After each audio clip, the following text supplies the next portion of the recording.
ಅಧ್ಯಕ್ಷರು, ಪ್ರಧಾನ ಕಾರ್ಯದರ್ಶಿ, ಪಾಪಾಗ್ಯ ಮಠ.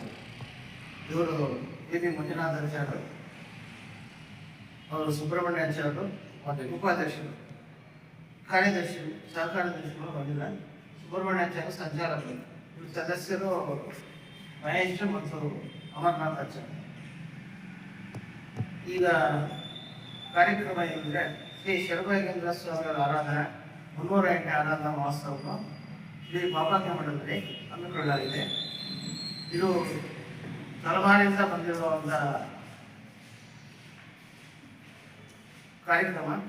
ಆದ್ದರಿಂದ ಎಲ್ಲರೂ ಬಂದು ಸಹಕರಿಸಬೇಕಾಗಿ ಕಾರ್ಯಕ್ರಮ ಏನಂದರೆ ಗುರುವಾರ ಬೆಳಗ್ಗೆ 6ರಿಂದ ಸಂಜೆ 4 ಗಂಟೆವರೆಗೂ ಕಾರ್ಯಕ್ರಮಗಳು ನಡೆಸ್ತಾ ಇರ್ತದೆ. ಮತ್ತು ಅನ್ನದಾನ ಬೆಳಗ್ಗೆ 6ರಿಂದ ಮಾರನೇ ದಿನ ಬೆಳಗ್ಗೆ 8 ಗಂಟೆವರೆಗೂ ಅನ್ನದಾನ ಕಂಟಿನ್ಯೂಸ್ ಆಗಿ ಇರುತ್ತೆ. ಇವಾಗ 308ನೇ ಆರಾಧನಾ ಮಹೋತ್ಸವ ಶ್ರೀ ಶರಭೈಗೇಂದ್ರ ಸ್ವಾಮಿಯವರ ಆರಾಧನೆ ನಡೆಸ್ತಾ ಇದ್ದೀವಿ. ಅದಕ್ಕೆ ಭಕ್ತಾದಿಗಳು ಹೆಚ್ಚಿನ ಸಂಖ್ಯೆಯಲ್ಲಿ ಭಾಗವಹಿಸಬೇಕೆಂದು ಕೋರ್ಕೊಳ್ತಾ ಇದ್ದೀವಿ.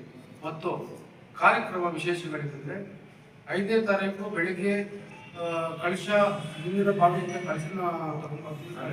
ಕಳಶ ತಗೊಂಡ್ಬಂದು ಕಳಶ ಪ್ರತಿಷ್ಠಾಪನೆ ಮಾಡಿ 6ನೇ ತಾರೀಕು ಹೋಮ ಜನಕ್ಕೆ ಸುಖ, ಶಾಂತಿ, ನೆಮ್ಮದಿ ಮತ್ತು ಮಳೆ ಬರಲಿ ಅಂತ ಸುಮಾರು ವರ್ಷಗಳಿಂದ ಇತಿಹಾಸ ಇದೆ ಈ ಮಠಕ್ಕೆ.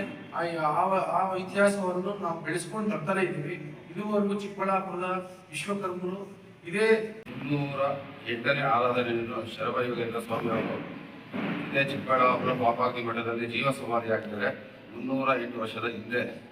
ಅದರ ಪ್ರಯುಕ್ತ ಸ್ವಾಮಿಗಳ ಆರಾಧನೆಯನ್ನು 308ನೇ ಆರಾಧನೆಯನ್ನು ದಿನಾಂಕ 6/8/2026 ನಡೆಯಲಿದೆ. ಭಾರಿ ವಿಜೃಂಭಣೆಯಿಂದ ನಡೆಯುತ್ತೆ. ಇದಕ್ಕೆ ಕರ್ನಾಟಕ ಮತ್ತು ತಮಿಳುನಾಡು, ಆಂಧ್ರದಿಂದ ಸುಮಾರು ಭಕ್ತಾದಿಗಳು 8ರಿಂದ 10,000 ಜನ ಸೇರುವ ನಿರೀಕ್ಷೆ ಇದೆ. ಸುಮಾರು ಒಂದು 30 ವರ್ಷದಿಂದ ಜನ ಹೀಗೆ ಸೇರ್ತಾ ಇದ್ದಾರೆ.